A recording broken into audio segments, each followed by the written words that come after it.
Juwan, just talk about Eli hitting the big shot down the stretch and how often he's done that this year.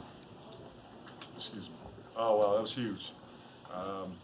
As we know, Northwestern made a run back in the game because, you know, we didn't handle it the right way. I was very disappointed in our group. I thought some of the passes that we made were uncharacteristic. I thought at certain moments of the game where they were making a run, we were too casual. So Eli made that three, which we were struggling to score, but more importantly, struggling to make a play. The three was huge, and it gave us that momentum that we needed. Then we went back down and started playing defense. And then talk about Xavier's not playing at the end of the first half and John's struggling. Just talk about the way your team responded without those guys on the floor. Well, you know, it's been a total team effort. When one guy does not have it going, the next man steps up. And Austin was the guy who stepped up when John was struggling to score. But the game is not always affected on just putting the ball in the basket. You know, defensively, I thought our guys did a really good job of being active, being locked into the game plan, knowing personnel, knowing who the shooters were, respecting this team despite the record. Like I explained to our guys before, don't get caught up into the 111. Northwestern have shown that they can win ball games, and they've been in a lot of ball games with some really good teams in the Big Ten. It was important for us just to stay locked in the moment, continue to keep doing what we do. Next. Hey, Coach. You guys started overloading from the field today. What did you tell your guys? You guys started overloading from the field, so what did you tell your guys to, I guess, get back into the game offensively? Well, I told them, you know, at timeout that, you know, the shots that did not fall, they were open shots. But it's important that we got to go back on the other end and play defense. They will fall.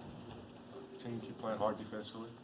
You know, don't have that, oh man, you know, feeling sorry for yourselves or frustrated because the ball didn't go in. You know, it's a 40-minute game. Just stay in the process, stay locked in the process, basically. Coach, your team held the Cats to 54 and 5 for 21 from three. How do you feel like your team was able to pressure the Cats?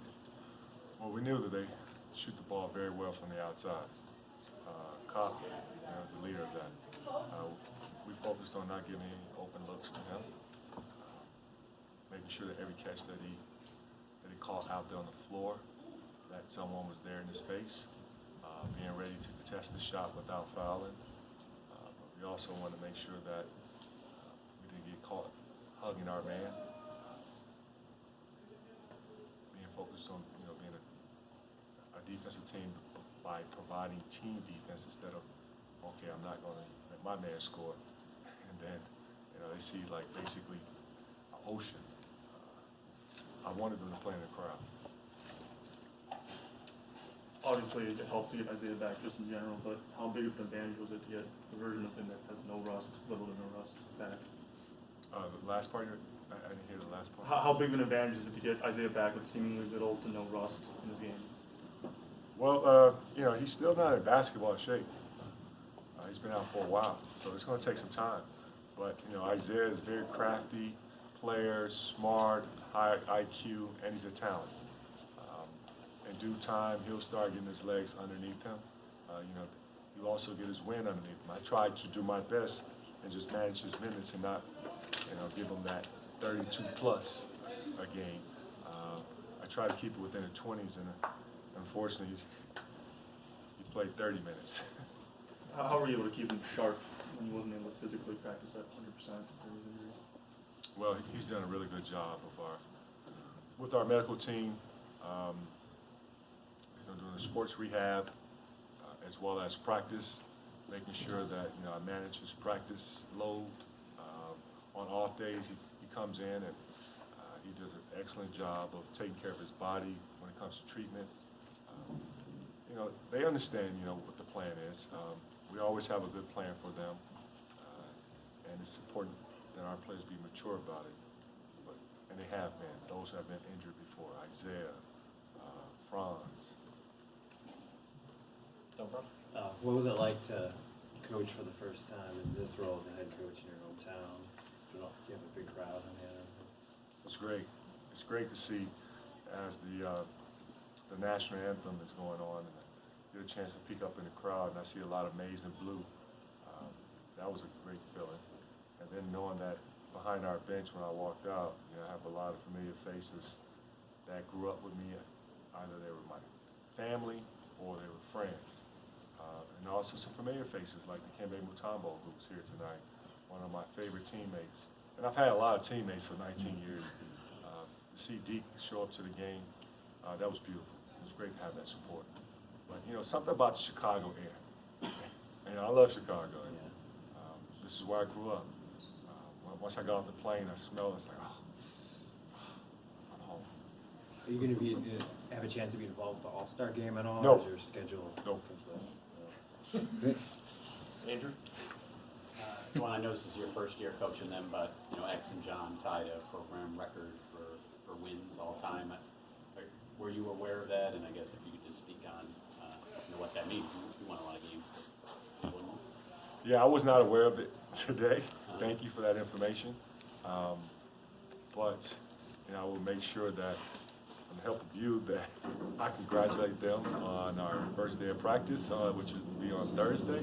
No, I'm sorry, on Friday. That's special.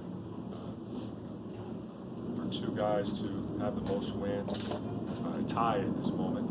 Hopefully, at some point, they will break the record. It says a lot about them. Being able to be considered a winner. They've won Big Ten titles. They've been to the NCAA championship game. They have a ton of experience. They've been a part of the big moments, but they have worked hard to get to that moment. With all the countless hours of working hard on their game individually, and also being coached by a great coach in Coach Beeline. And then I know John brings a lot more than scoring, but lately his field goal percentage numbers are a little down. I guess, are you seeing anything from him in the post and not getting the right angles or footwork, or shots just not going in? Well, we'll go back and watch film, and I'm sure John will individually himself, and we'll see how we can improve. We'll take a couple more, Daniel. Yeah, with John going through a little bit of a rough patch, how important has that made Austin's emergence? And Austin's only missed a field goal or two in his last 4 or 5 games. So having him consistent in the post, I guess, what kind of lift does that give you guys? It's big.